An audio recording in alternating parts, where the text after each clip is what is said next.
cours de votre intervention, vous avez parlé de la perception de l'intervention de la CPI dans cette crise ivoirienne par les Ivoiriens. Est-ce que vous pouvez nous en parler? Comment les Ivoiriens ont perçu cela?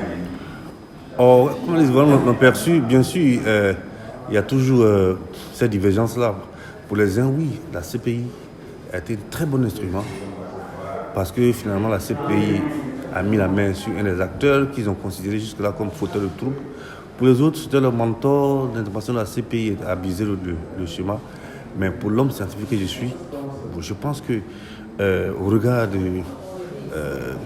de l'actualité, enfin des actions des acteurs en conflit, oui, c'était une intervention souhaitée, mais c'était une intervention finalement manipulée par les acteurs politiques. Chacun d'eux voulant que la CPI l'aide à atteindre un objectif politique relativement à son agenda dans l'ordre interne. D'accord. Aujourd'hui, Laurent Gbagbo, Charles Blé Goudé ont été acquittés. Les poursuites contre Mme Simone Gbagbo ne sont plus d'actualité.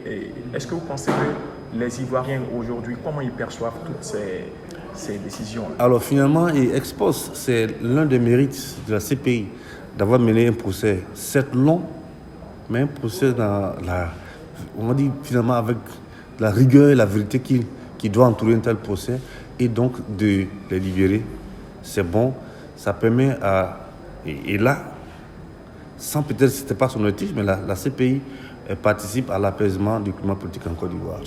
Et puis, finalement, le fait que la CPI a abandonné son mandat contre Simone Gbagbo, pour son camp, mais aussi pour l'État et pour la nation, c'est un acte vraiment positif, parce que vous imaginez que la CPI, on va dire, persistait à demander Simone, là où l'État ivoirien dit désormais qu'il ne va plus collaborer à la CPI.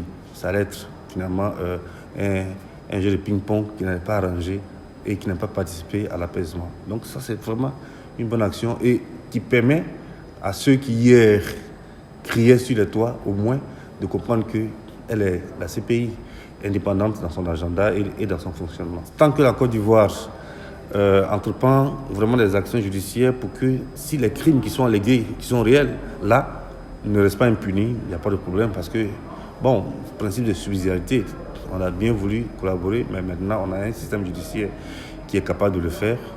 Il faut le faire, mais il faut le faire parce qu'il s'agit des crimes, comme je l'ai dit, des crimes internationaux, donc les crimes imprescriptibles. Si la justice ivoirienne joue son rôle et fait ce travail, on aura l'impression effectivement que la Côte d'Ivoire est vraiment abonnée à ne pas tolérer les crimes internationaux. C'est là le grand défi.